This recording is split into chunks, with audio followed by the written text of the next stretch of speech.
Tragedy Gaddafi repping that true ever, forever, respectfully.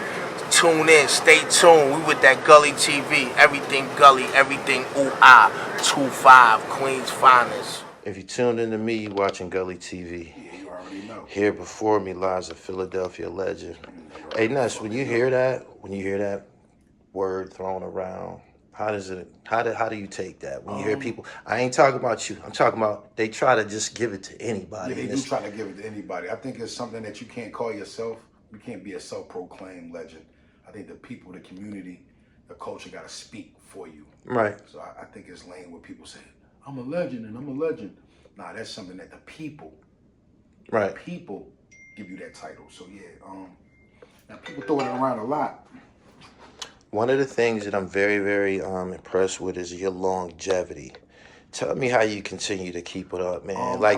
Where do you draw creative inspiration? I love the craft. I mean, I really draw the creative inspiration and the drive and the ambition from all the hate.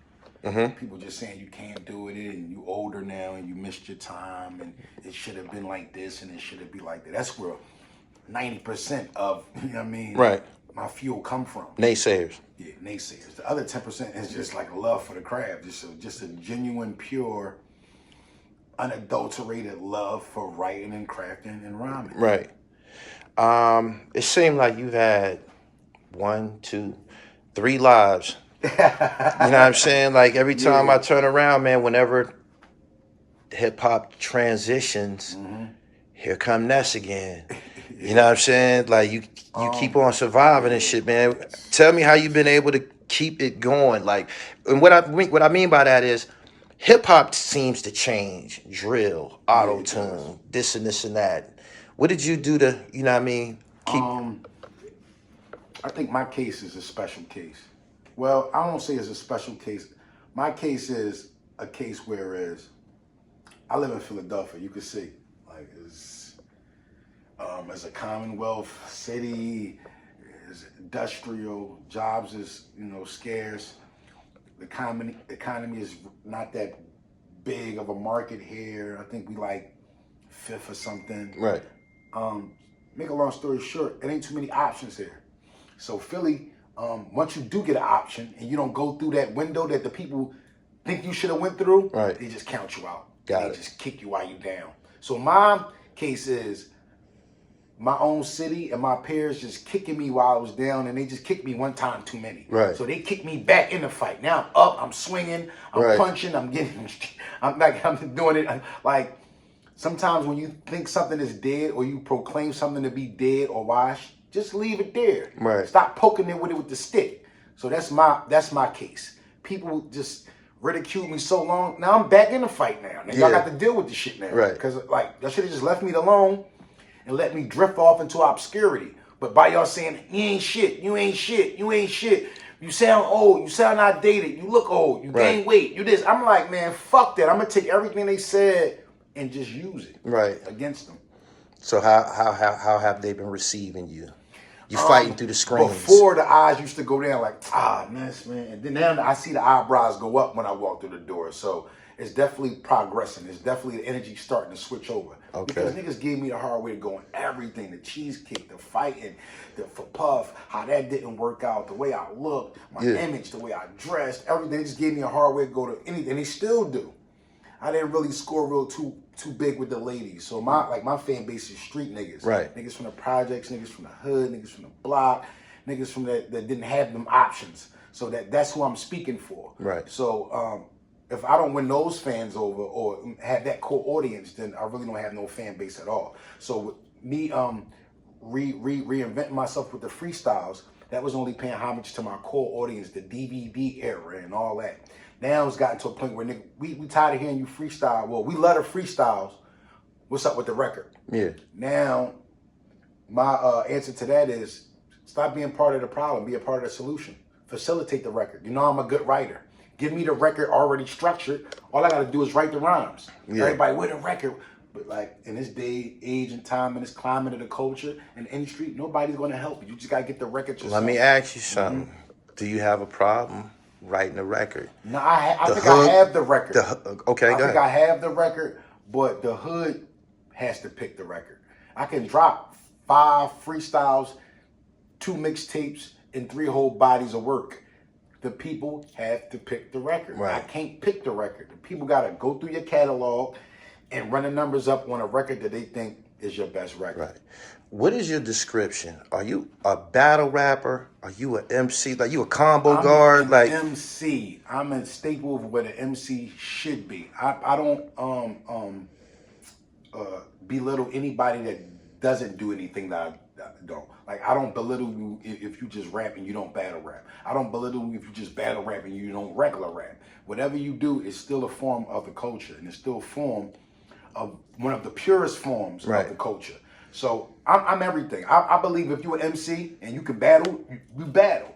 I believe you're an MC and you can freestyle, you freestyle. I believe if you're an MC and you can freestyle, battle, and write songs, do that. I believe if you're an MC and you write that much and then you can help your fellow MCs out where they lacking at, or invest in a female MC, or somebody younger than you to come up. If you write, you create that much, then there's no point for you to have all that wisdom and all that creativity stuck in your head. You got to share it with the world. Were you E-Ness, were you Elliot Ness Bad Boy or Elliot Ness Too Raw for the Streets first? Which happened first? I was Elliot Ness Too Raw for the Streets. That's what made me. The competitive nature in Philadelphia, every corner was like 10, 20 rappers. Yeah. So you got to be that much explosive when people hear you, because it was a word of mouth thing. This is all before social media. You can even look back at Meek, Joey Jihad, Reed Dollars, NH, Kaboom, Touch Money, Top Class, Bloodhounds, Go Getters. It was like a plethora of MCs from all over the fucking city, and we was all gunning for that top spot. Not to say like the top spot, but we was all kind of like, making our bones in this rap shit. And the DVD era was the only way we can get some free promo without really competing with the industry, and the industry, like the way the industry was doing it at that time. How important was that for y'all, man? Because I'm gonna tell you, I'm from Erie, Pennsylvania. I'm from Erie, Pennsylvania. Okay. I'm from the other side of the state. Shout out. Did you feel famous, my nigga? I didn't feel famous. I was 25 when I made this show. I was 25. So I'm talking about on Too Raw for the Streets. Nah, I didn't feel famous. I feel like that my job was, I just was getting started. I came home from jail in 2000, May 17th of 2000. From the state or the county? No, I just did a county job. Okay. I copped out to a little drug charge. It was my first offense. I was afforded for 2 years from 97 to 99. I just took the plea and did the little 11 and a half to 23. Okay. Bang, I caught another case between 2000 and 2002. 2002, September is when I made the show. So I was fighting an open case on probation for another drug charge. So it looked like the shit was going down the toilet fast. Yeah. Unexpectedly, fortunately, I had a good mentor, Black Key. He was kind of like, had his feet planted in the production game. So he had 2 big placements on the DMX Great Depression album, which the singles being Who We Be and We Right There. Then he had placements on Jadakiss album. Big records. Then he had placements on Ludacris album. So he had kind of like built a rapport with MCs and managers and lawyers and stuff like that. So he had some bread and some connections. So he paid me, paid for my paid lawyer, and we got the felony charge dropped down to a misdemeanor, simple possession. So, then I had to answer back to my back judge because I violated any type of police any type of police come in contact with the police. That's an automatic violation on your front charges. Yeah. So it was looking crazy. All that shit got spanked away. I was free to go do what I had to do. September 2002 came around, the show came around, I auditioned, got through, made it all the way to the top. I was first picked, but the DVD era prepared me for the auditions. Okay. It had me ready, rhyme ready in performance mode, and just straight in rap mode to where I got to the auditions. I was already know what rhyme I was going to say, and how my animation and my mannerisms. I already knew what I was going to do from the DVD era. So that exchange with Jay Mills, yeah, that definitely prepared me. He was standing in front of a Too Raw for the Streets nigga that day. Yeah, definitely. All those, matter of fact, if you go back, all my early material, 80% of those rhymes that I battled, Jay Mills was all my material so I just threw everything I had, everything but the kitchen sink. Right. So that was all my material that I had on mixtapes. I was battling dudes with, because right after that I had that classic battle with Hollow Man. Mm-hmm. And that was like that became a something of legend. So it was like, so niggas just put me in that category, like, oh, he battle rapper, because Jay Mills and the right of the show kind of dwindled down. It was the Hollow Man footage. Okay. So niggas thought I just was a battle rapper, and I didn't never want it to be categorized as that. But just like, you know, sometimes it's tragedy and triumph. And then when shit started looking bad, and I lost the deal with Bad Boy, I never lost. I never got dropped. I only got, wasn't dropped, but when Puff went to his new distribution deal with Interscope, he couldn't take none of his roster over from Atlantic over to Interscope. Okay. So we was never dropped. It would never, like, the business never was ended off in a bad way. It's just how the business is ran. So after Hollow Man, did you take another battle, or you didn't battle anymore? I didn't battle because I just wanted to, I didn't want to become the battle rapper guy. The battle rapper guy that couldn't make records. Okay, I Around seen you 2006 is when I got my solo deal. Okay. So 2006 to 2008, I was recording for my solo project on Bad Boy Records. I did away with the band shit, and then I was entering into a new agreement with the label solo. Right. So I got my solo deal 2006. I was signed to Warner Atlantic Music Group when Warner and Atlantic had merged. And that's when Puff got the distribution deal, and one of his first signees was me.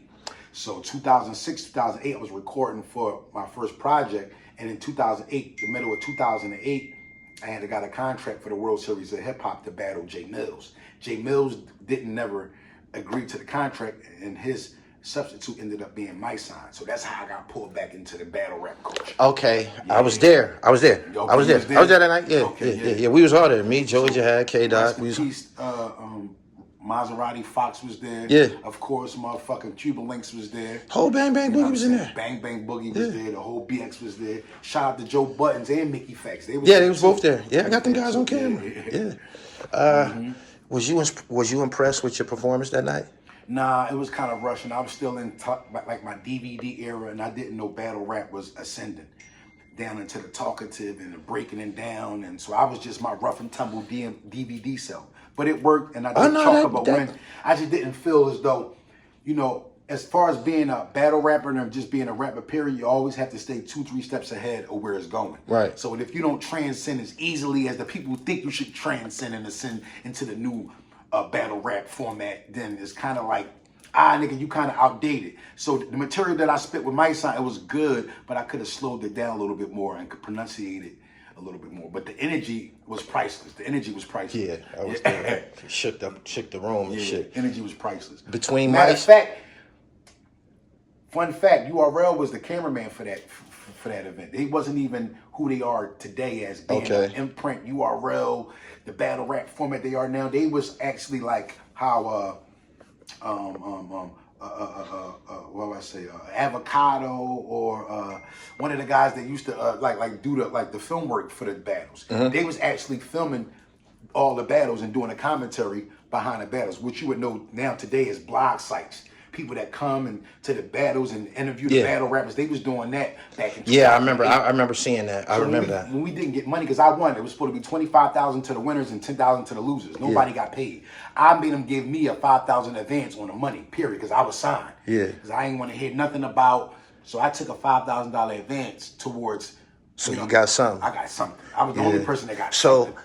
Out of all them battles that night, I created the performance fee. So when I say on these interviews, how, you know what I mean, niggas, I created the performance fee. After that, URL and, you know, Smacking them got the idea from other guys from New York that wanted to see a certain battle, which was the Mav Hoffa and the Rex battle, because they was going back and forth online. So it was a secret investor that put the money up that told Smack to bring it into, you know what I mean, a venue and charge people to see it. That was just somebody that was a fan of Math, and Rex just wanted to see that, put the money up for them to do that, and then they took that idea and kept it going. Yeah. So back in 2008, Smack wasn't even established. They still was like kind of like a DVD imprint. He was DVD, yeah. That was a real big night. Did that performance open some doors for you? Because of course it ended up going on to It gave Smack me DVD. respect. Everybody thought I was just cookie cutter guy that would walk for TV, walk for cheesecake on TV, and we was kind of like played by Puff, and we was hazed on TV. So everybody kind of just chalked it up to me not being who I really was. Right. A guy from the projects that was on probation, hiding on the show, in legal trouble, trying to do the show, and then still trying to, you know what I mean, not get locked up back home in Philly. Right. I was that guy. So it was like every time I would do something or go back to Philly to check in, like it was a possible chance that I wasn't coming back. But fortunately, Bad Boy and the staff, Puff, wrote letters Right. to Philadelphia jurisdiction saying I'm up here doing that, and would they so kindly permit me to continue on with the competition, and that happened. And I actually walked off all my probation on making the band. So, Bad Boy's presence in your life was actually a blessing when it came to the legal system. Legal system, they stood up to him. They definitely stood up to him. That's what's up. So that's why you never, unless they did this, they did that.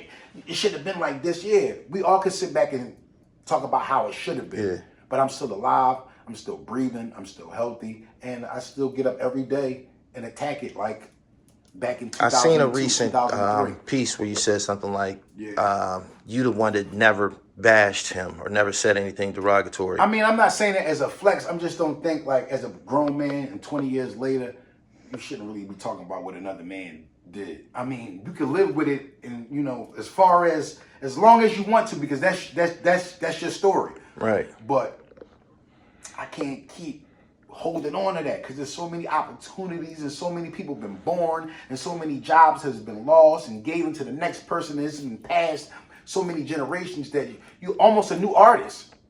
Right. So blaming anybody or any type of institution or label or any managers or whatever, it has I give it a 10 year cap. Yeah. That you can complain about that shit. After that decade go, it's on you, buddy. Why do you think after the DVD era, it became a ghost town down through here? I mean, everything start becoming digital. The way people start receiving and purchasing music became so fast. Yeah. And it kind of removed the middleman, which was the DVD guys that was going to go drop off the boxes of DVDs to the mom and pops and, you know what I mean, some of the bigger outlets in your city, in your region. Yeah. After Napster and all that bullshit came out, niggas just could sit in front of a computer and dissect their favorite songs from their favorite projects instead of just having to buy the whole project off the DVD, man, or sit through a whole DVD of 20 other rappers that they don't want to see. They just wanted to see that certain 5. Right. So it kind of took the mysteriousness, the legwork out of actually going to Tower, actually going somewhere and purchasing the physical hard copy. Right. So that was kind of like the end of the DVD game. Got it. After the DVDs was over with, you had the World Series of Hip Hop. Right. What was the next door that you decided to run through? I really didn't want to do the World Series of Hip Hop because I already had kind of reputation of being a battle rapper that couldn't make a record. Okay. So I just wanted to get out of that whole life. But, you know, just something in me said, bro, you don't know what's going on and how it should turn out. You need to keep a seed planted in everything. Yeah. Now look at battle rap. It's one of the most influential, impactful forms of the culture as of to date. Yeah. Sponsorships from big companies, big liquor companies, Yeah. Twitch, Caffeine, Google, like everybody's invested in the battle rap culture. So I was smart. And a lot of people that paid attention to it back in the early 2000s and the late 2000s, they're the people that's benefiting off of it. That's getting the 20,000s and the 40s a night and the 15s and the 10s. Those that shunned it and belittled it and didn't want to return back to the ring, they the guys that came back to the ring stumbling like a drunk out of the motherfucking bar 2 o'clock. Yeah. When the shit closed Yeah. up. And it seemed like some people actually had to come back after a while. Yeah. Was forced to come back or Yeah. become irrelevant. Philly had the was holding the reins as far as street rap was concerned. Now you had New York, Chicago, Philadelphia, of course Jersey. That was as far as the eastern, northern hemisphere. Northeast. So we kind of like the early YouTube footage was all the footage that people uploaded off the DVDs on YouTube. True. So a lot of these guys, 10 years younger than me, they watched us 10 years prior to we even meeting them. Yeah. Because the only blueprint was YouTube. And the only footage on YouTube was the DVD footage that everybody uploaded from the DVD on the YouTube. Right. So they first looks at rap, or they first like being exposed to raps was seeing Reed, seeing Kaboom, Joey Jihad, Cicero, NH, Quilly Mills, Cheek Raw, like these. So people live with this material day after day, whether they went to school, whether they was hustling, whether they was working a job, because you didn't have social media. Right. So that was your only form of entertainment. If you wasn't going out to the movies, if you wasn't outside, you was inside looking at a DVD. Right. That was it. You didn't have social media. You couldn't see 20,000 rappers a day from each fucking city.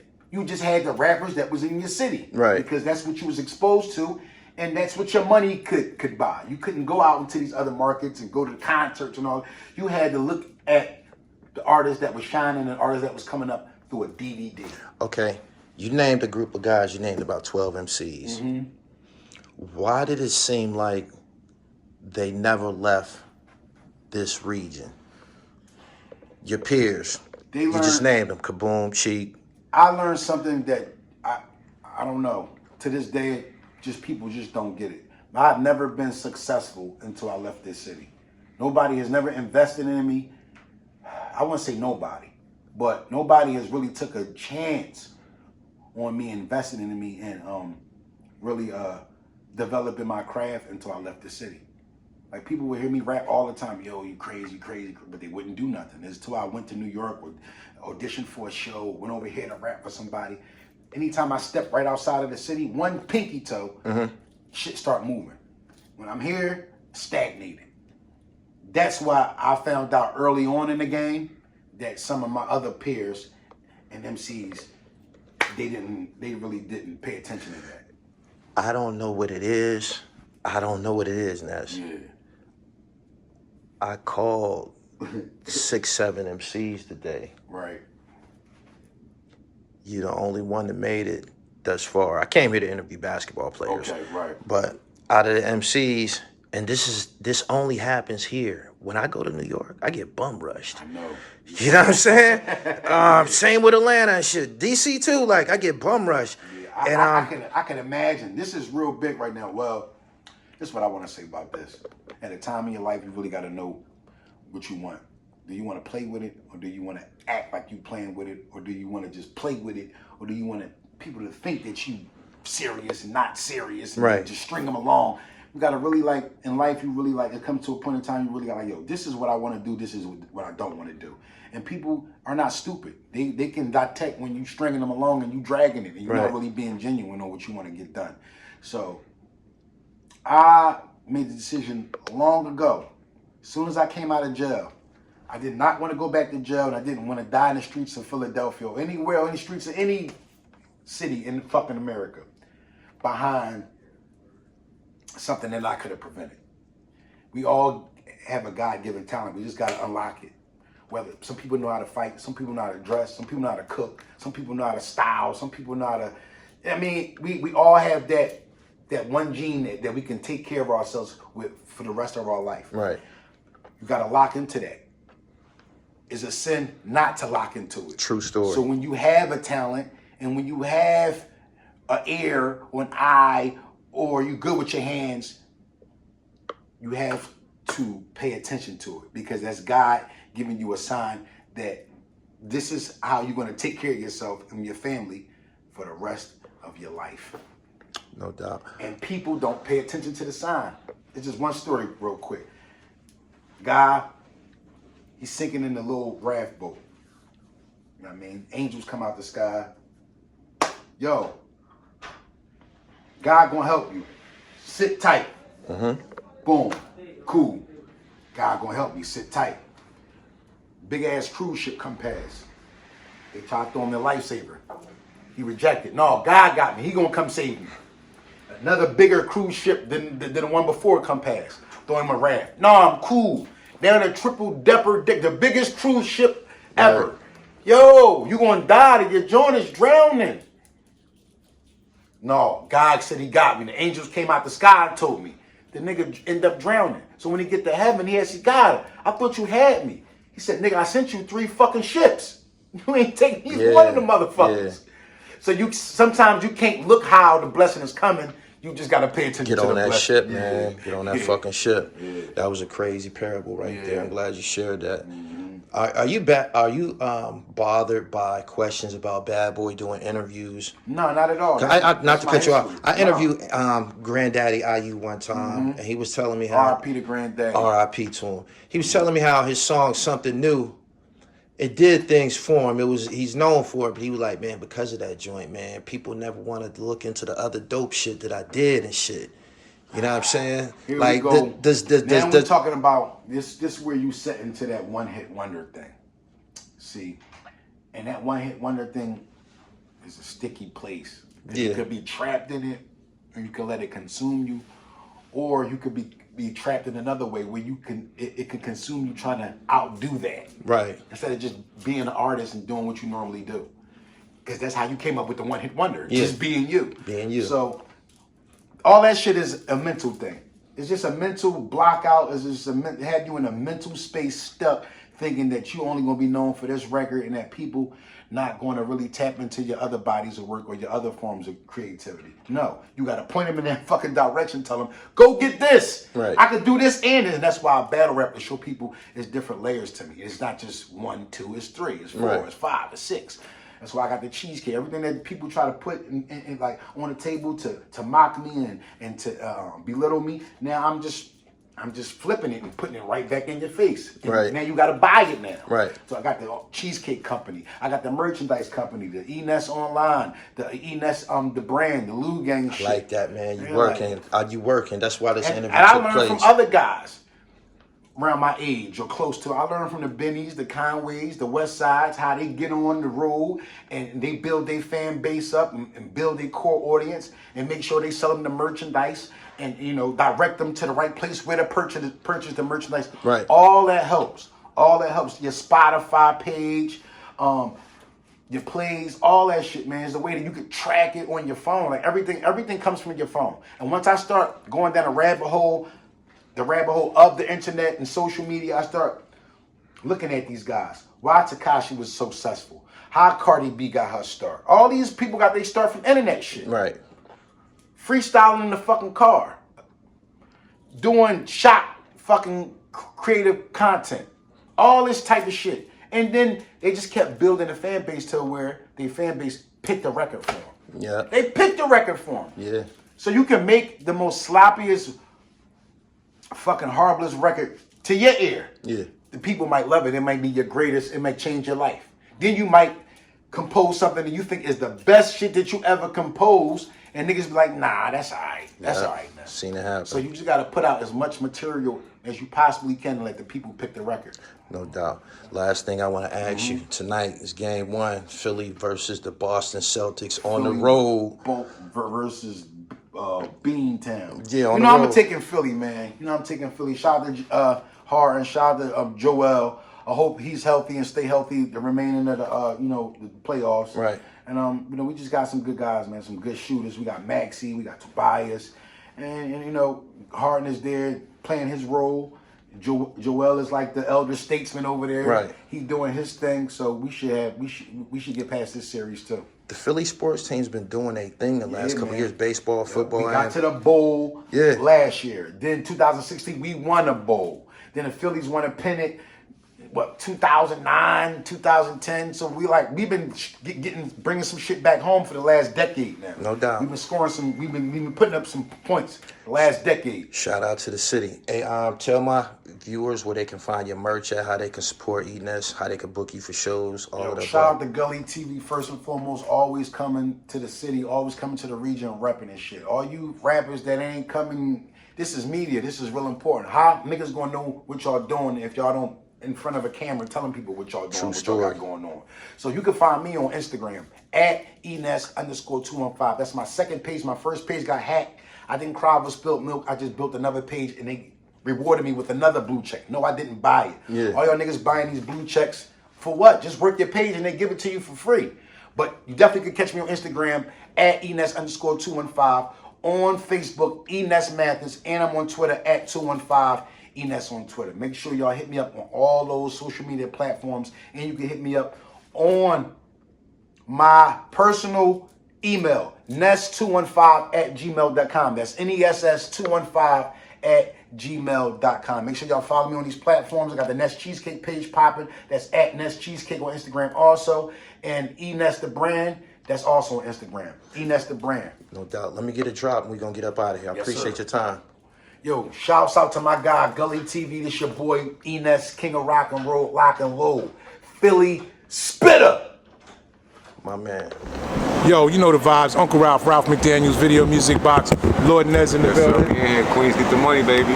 Shout out to Gully TV, man. Gully TV. How you say get your dribble right? Get your dribble right. Get your dribble.